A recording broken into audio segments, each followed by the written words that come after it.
to another edition of Be the Change Georgia, where we amplify the voices of the inspiring business leaders surrounding the B Corp and social impact movements across the Southeast to help you learn how to build your legacy at the intersection of people, planet, purpose, and profit. Today, there are more than 8,000 B Corps in over 80 countries and 180 different industries, unified by one common goal: transforming the global economy to benefit all people, communities, and the planet. If you want to learn how to plug into our purpose-driven business community alongside the inspiring leaders we feature on this show, check us out at belocalgeorgia.com or on Instagram or Facebook at belocalgeorgia, and we'll hope to meet you at our next event. Today, you'll have the opportunity to learn from Rodney Bullard, CEO of The Same House, a public benefit corporation dedicated to furthering economic mobility and bridging social division. A former Air Force JAG officer, White House fellow, and vice president of corporate social responsibility at Chick-fil-A, Rodney has spent his career at the intersection of leadership and community stewardship. In our conversation, we explore what it means to lead with authentic compassion and a legacy-driven mindset. We discuss choosing significance over mere success, the leadership lessons learned from the military and civil rights giants, and why we must treat our community as if we all live in the same house. Stay tuned to learn how to turn your influence into a force for good. Enjoy the episode. Today's episode of Be the Change Georgia is brought to you by Rataza. Rataza is a B Corp and social enterprise striving to make local food more accessible and affordable while directly supporting our community's farmers, reconnecting consumers to their food, and feeding families struggling with food insecurity. Learn more at rataza.com. Well, Rodney Bullard, great to have you on Be the Change Georgia. Excited for this conversation. And thank you for being here. Nathan, it is an honor to be here. Happy New Year, my friend. And I look forward to this conversation. Yes, 2026. I feel like 2025 couldn't get off the calendar quickly enough. I think we're all very excited for 2026. And man, what a way to kick it off with sitting across the virtual table from you right now. Absolutely. So let's get into it. We always do a pre-call, like a pre-podcast planning call, and like some of your stories about like leadership development were like second to none. So I want to just start right there and talking about some of those early influences in developing Rodney as a leader, as a young man that has developed into the man you are today. You know what, man? I think that leadership is so wed to your experiences in life and also wed to your personality. For me, my leadership journey began with my parents. My father was a Baptist minister here in Atlanta. My mother, an educator. My father also had time and experience in politics and played for the Denver Broncos. And so I was the smallest male in my family, and my father believed in the laying of hands both physically and spiritually. So I always listened. But what I learned from him was that he was just really not a respecter of person. There were times in which he was dealing with some of the most important people in the state. There were times in which he was dealing with some of the folks who were the most lost and was the least of these, and he treated all of them the same. And it taught me that compassion and that really being concerned about people is an integral part of leadership. Man, that's really cool. And did you get caught up, like as your leadership evolves, like did you get caught? Because I think a lot of us do. We chase titles, we chase salaries, I don't know. It's almost like, worshiping false idols where we think certain things are define a leader. And as we figure out as we get older, we kind of realize that isn't exactly what leadership is. Yeah. A friend of mine once told me, a mentor of mine actually, as I was coming up, he said, Rodney, you're going to have the opportunity to choose success or significance. And I want you to always choose significance. You can choose success and you can choose a title. You can choose that you want to be wealthy or you want to do something that to the outward world feels like it is meaningful. But that doesn't always mean that you are being significant, that you're helping people, that you're moving the needle, that you're actually salient. And there are times in which you can be both without question. So it's not mutually exclusive, but always make sure that you're significant. always make sure that you are leading and that you're giving back and that it's not about you. You may recall when we were talking, I had an opportunity when I was a young boy. My father put me on the phone with Dr. Benjamin Elijah Mays. And Dr. Mays was the legendary president of Morehouse College. There's Mays High School here in Atlanta named after him. And Dr. Mays also was the mentor for Dr. Martin Luther King Jr. And Dr. Mays was at the end of his life, and I was young and at the beginning of my journey. And I remember being on the call with him, and it was a call that was, frankly, a call I didn't want to be on because I wanted to play with my G.I. Joes. I didn't want to talk to this old man. But my father was standing there, and as I told you, he played for the Denver Broncos, so I was going to listen to Dr. Mays. And so I listened, and Dr. Mays said, Rodney, I want you to get as much education as possible. I want you to get uh, learning, and I want you to be learned. But I want you to understand that all that is so that you can give back to your community, so that you can pass that along, so that you can use that in essence to be significant. And so it really was a lesson for me in selflessness and why we lead. If in fact we get the opportunity to lead, it is a blessing. It is an honor, and we should always take that honor. We should always take that opportunity. And what a crazy cool opportunity to like, I mean, we always say like standing on the shoulders of giants and like, you should learn from your elders and you got put on with like a legend and had just a No little kid clue, like, well, I man. got to talk to this old man. No, I want to play with Snake Eyes. If you remember Snake Eyes, come on. Did those words like hit you immediately or did they come back like later in life as you started to think about like, that is pretty neat that I had that opportunity? Or was it immediately like, okay, I'm doing this? What hit me immediately was the importance of education because my mother was an educator, and so she was always, and even at that age when I was young, talking about the importance of education. So it resonated with me that I should get education. What didn't really crystallize until later was I remembered the conversation, but the part about get education so that you can give back, get education so that it's not about you, that part started to crystallize later. Mm. And so you do get an education, you end up in the Air Force Academy. And I remember you telling me that like the difference in I don't say perceived leadership, but the difference in like the leadership taught in the academy versus the leadership taught in the actual military being Yes. very different. So I guess unpack what you learned in both both chapters of that journey. Well, two things. One, the Air Force Academy is a wonderful place. I didn't fully understand that it was a medium security prison until I got there, but I quickly understood. And so, one of the things during your freshman year, which is infamous for military academies, West Point Naval Academy, Citadel, VMI, et cetera, that you are the lowest of the lowest. You're at the bottom of the rung, and everybody else has an opportunity to yell at you. Everybody else has an opportunity to quote unquote train you.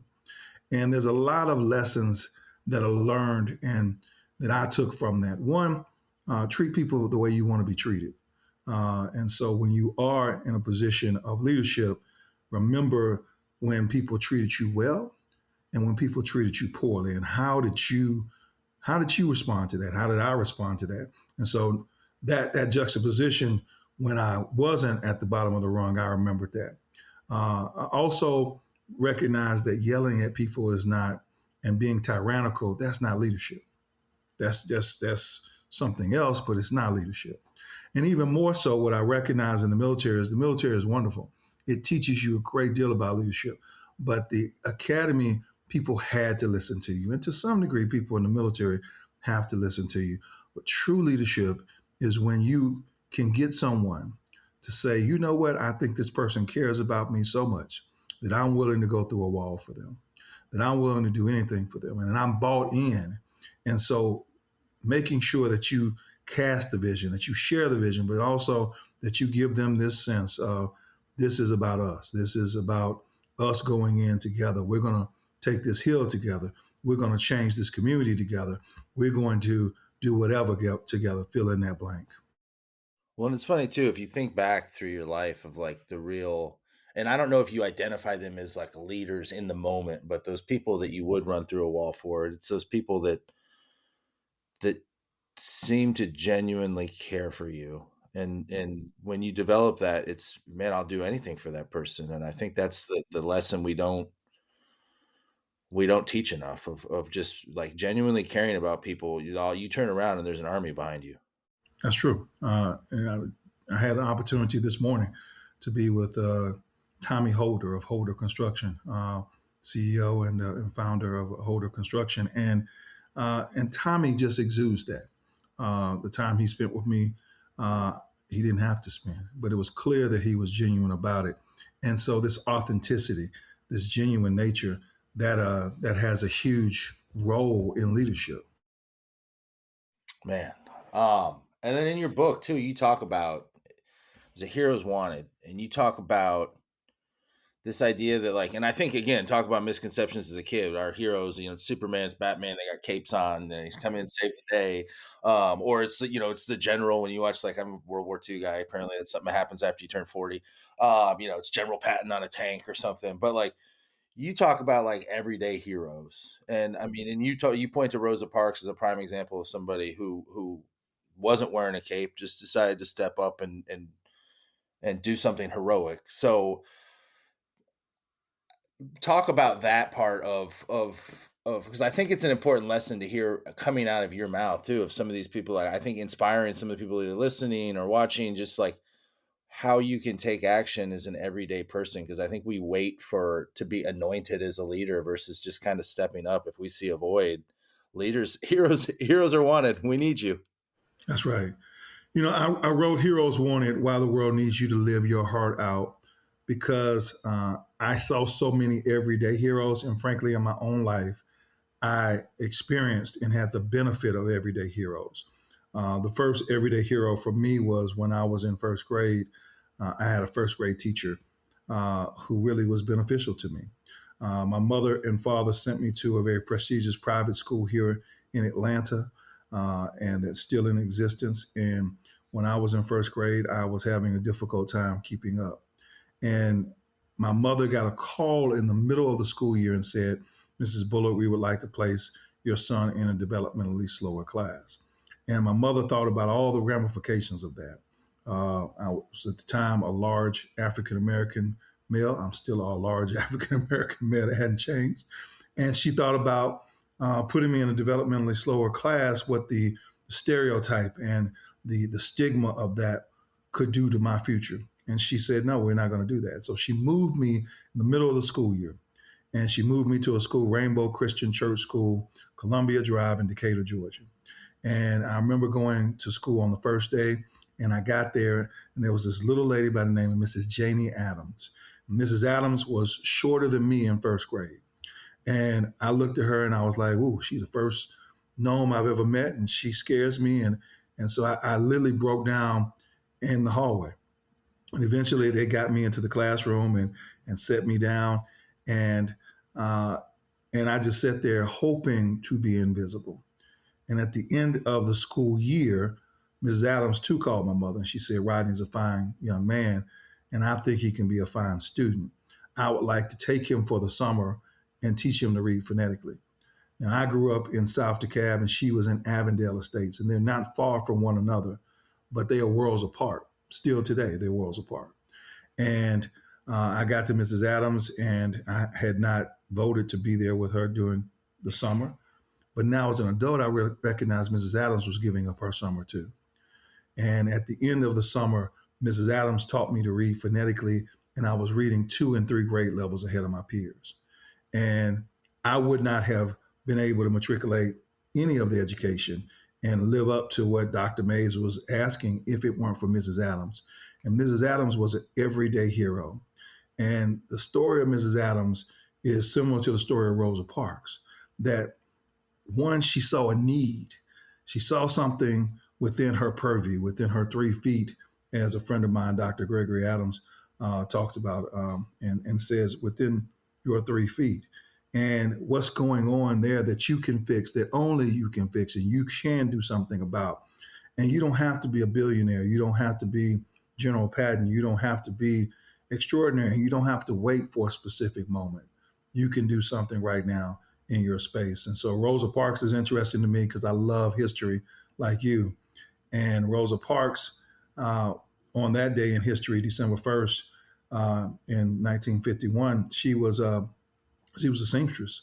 She wasn't she wasn't anyone that you would think would lead a civil rights movement, and that wasn't her aim on that evening.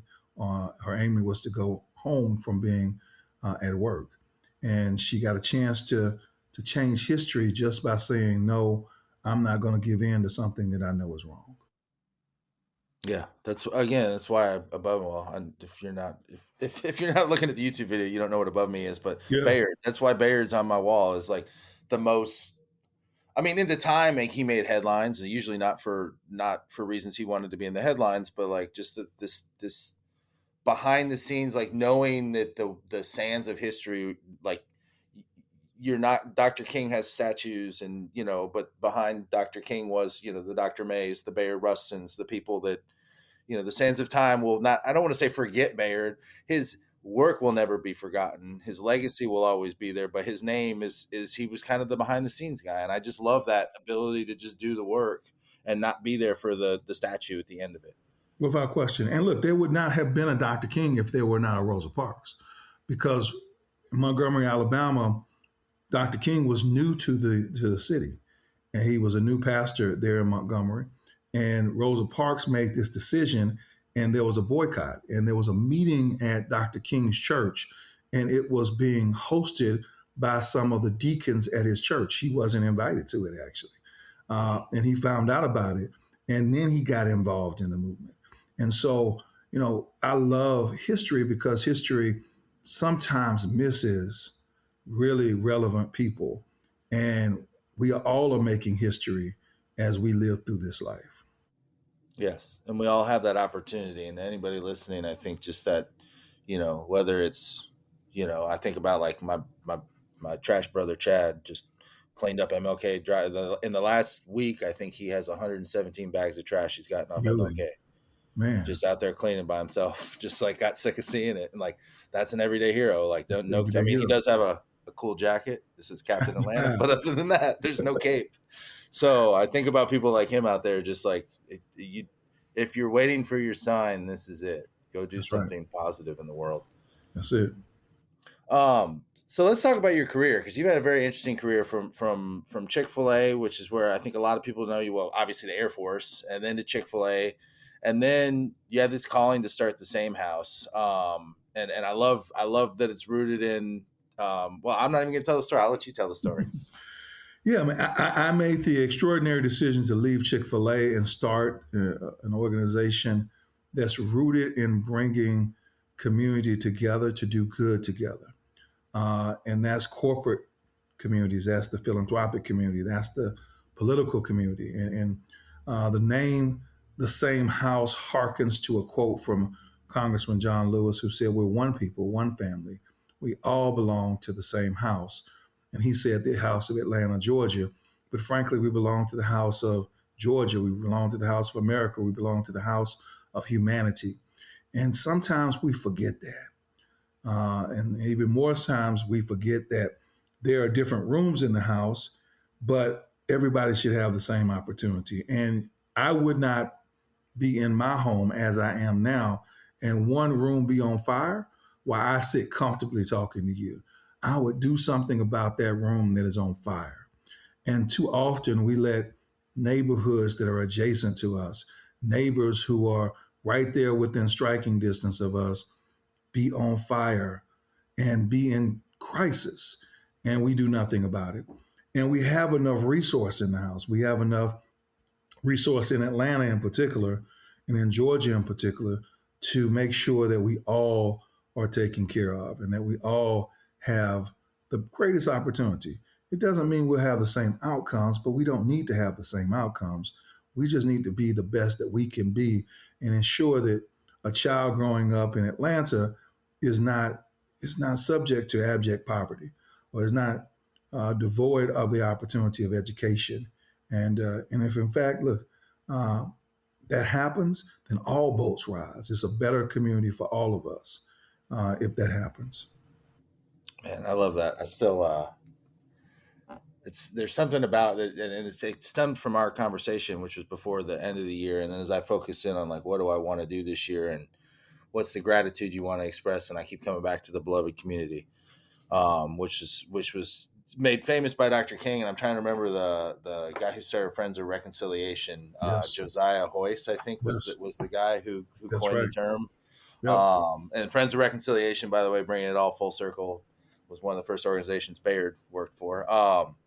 But as we build this beloved community, yeah, how do we, I mean, even me in Athens, I drove home yesterday from an Athens Homeless Coalition meeting. Mm, And it's the library. I mean, I can go 38 different ways, and it's a 4-minute drive from my yep. house. And I went a different way, and I went down some side streets, and you literally, yeah, you cross from 500, $750,000 homes, and all of a sudden there's trash all over the road. You look at the creek, it's full of litter and debris and coolers and chairs, and you're like, how do we, how can we rest when this is here, when Yeah. this is literally, I mean, I just took an alternate route home. It still took me 4 minutes to get home from the library, and that's on the way. And how do we, and that's where you get into some of these this calling of this work to I don't know, galvanize the forces, which is something that you've been doing, which is so cool.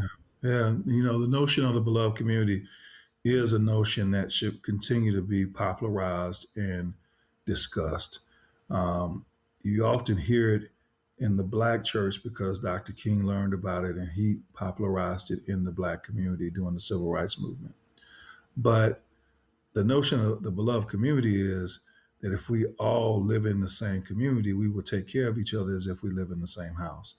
We won't worry about any differences, and we won't let those differences split us up, whether they be political differences, geographic differences, racial, economic differences, religious differences.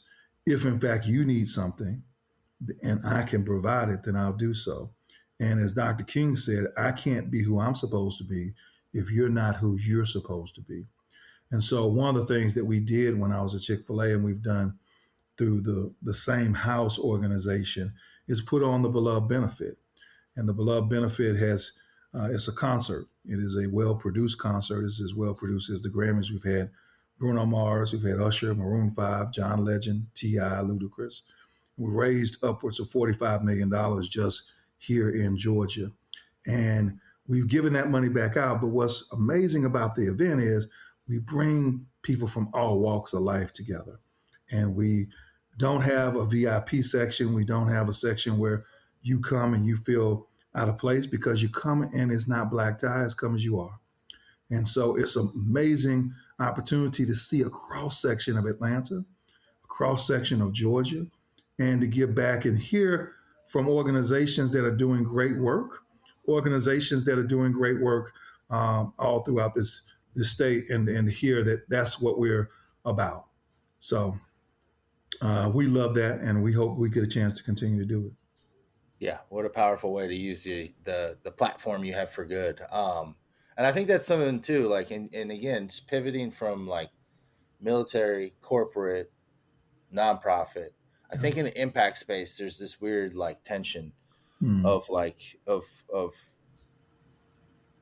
either sacrifice, like if to do good we must sacrifice being, I guess, financially successful. We can be That's right. successful in other ways, Right. but how do we, I don't know. I guess I'm trying to think out loud here. How do we Hmm. align kind of some of this, like that we can do well and do good and Right. serve our neighbors, and this like rising tide lifts all boats? Like, how do we bring that to the forefront Yes. of conversations when we talk about business and philanthropy? Yeah. So, I was in the military and I got a chance to be an Air Force JAG and also practice law when I came back here to Atlanta. And one of my professors, Professor James Coleman at Duke Law School, told me exactly what you just said. It was the first time I'd ever heard it. I was in my first year of law school, and he said, "Rodney, I've been watching you, and I see that you want to do good." He said, "But I also want to make sure that you understand you can do good and do well, and that frankly you can do more good if you also do well." and that if you make a check, then you're able to write a check, whether that be literal or proverbial. Uh, I also believe in one of the things we're embarking on with the same house is how do we leverage the the incentive of capitalism so that it, in fact, uplifts and buttresses community. And there are plenty of examples where that is needed. And at Chick-fil-A, we learn that all the time that if you take care of your community will take care of you. There was an example on the west side of Atlanta. We opened a restaurant there, and and we had a young man by the name of Quincy Springs come in to be an operator. He had worked in the community at a Walmart there. He knew the community. He was good in the community. We had done a lot from a Chick-fil-A perspective and a foundation perspective in the community, and the community uh, had come to trust us. And so we opened this Chick-fil-A, and there was a group that wanted to protest, and the community said, "No, no, we're not going to protest our Chick-fil-A. You can go someplace else, but this is ours because these folks are here to help us and not just sell a product, not just give a product." And so that was beneficial to, yes, the business and the bottom line of Chick-fil-A, but it was also beneficial to the community. And it was this symbiotic relationship of uplift, the creation of the West Side Future Fund, the creation of Eastlake and purpose-built communities. All of those came about because at the end of the day, there was a desire to build a stadium. There was a desire to have a golf course in the case of Eastlake. But there also was a desire to make sure that community was the beneficiary of all of the business and the prospects of making money. Great. But the community also could benefit from that as well.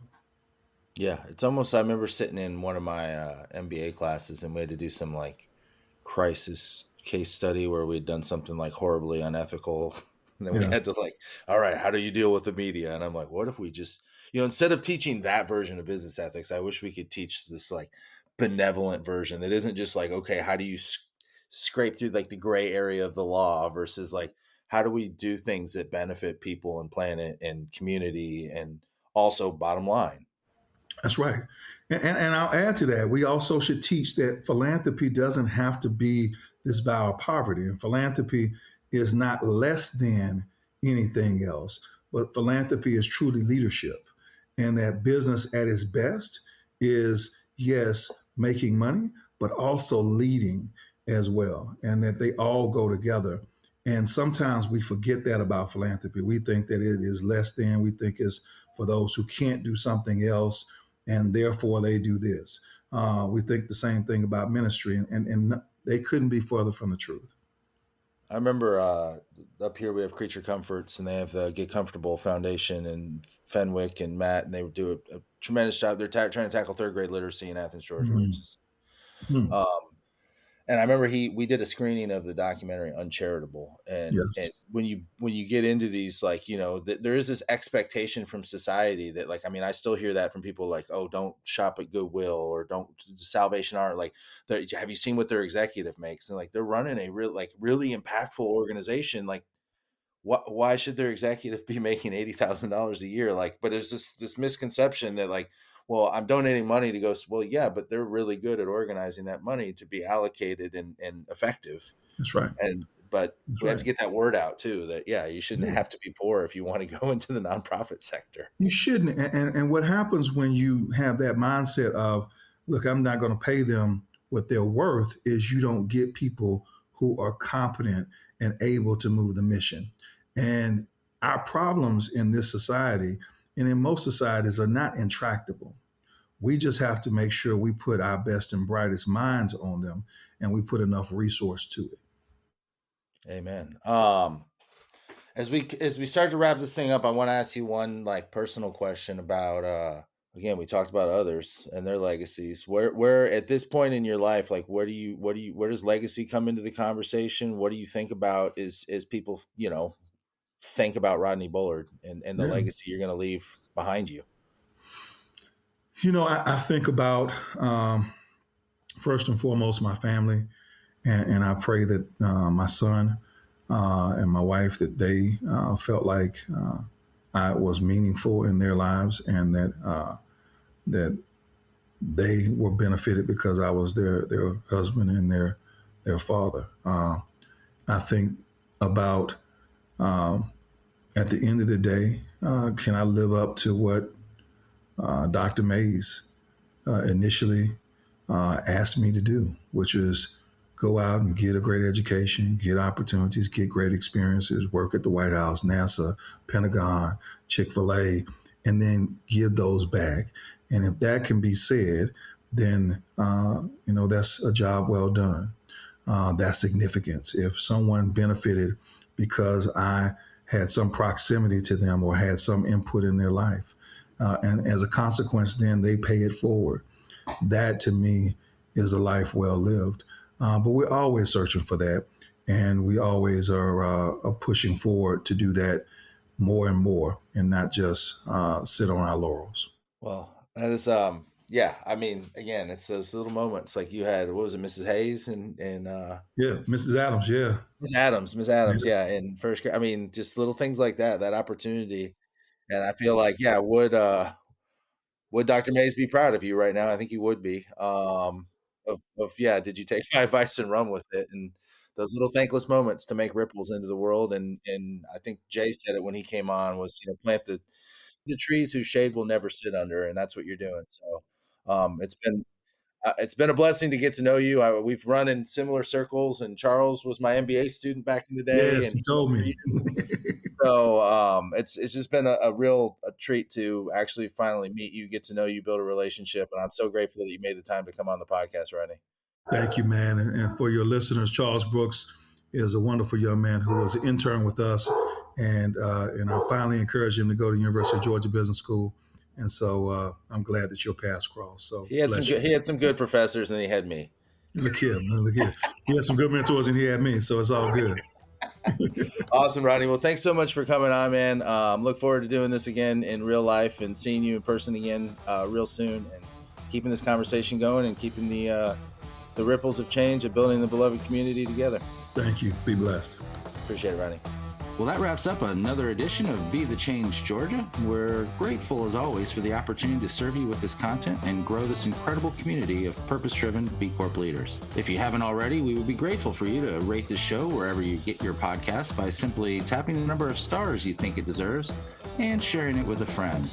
This helps us get the word out and continue to use our collective influence as a force for good. This podcast wouldn't be possible without the help from our production team at Chat with Leaders Media.